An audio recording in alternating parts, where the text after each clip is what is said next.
12 near Potchefstroom on the Gauteng's West Rand.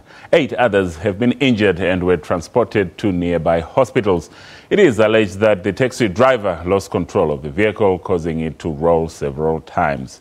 ER24 spokesperson Peter Rousseau said among those killed were 2 children under the age of 12.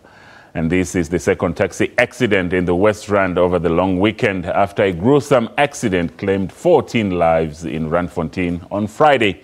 A taxi and a post office cargo truck collided head-on after the taxi allegedly swerved across the R41 to overtake another vehicle.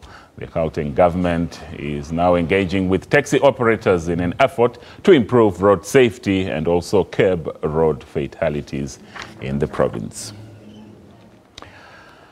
Thousands of workers have gathered at various centers around the country to celebrate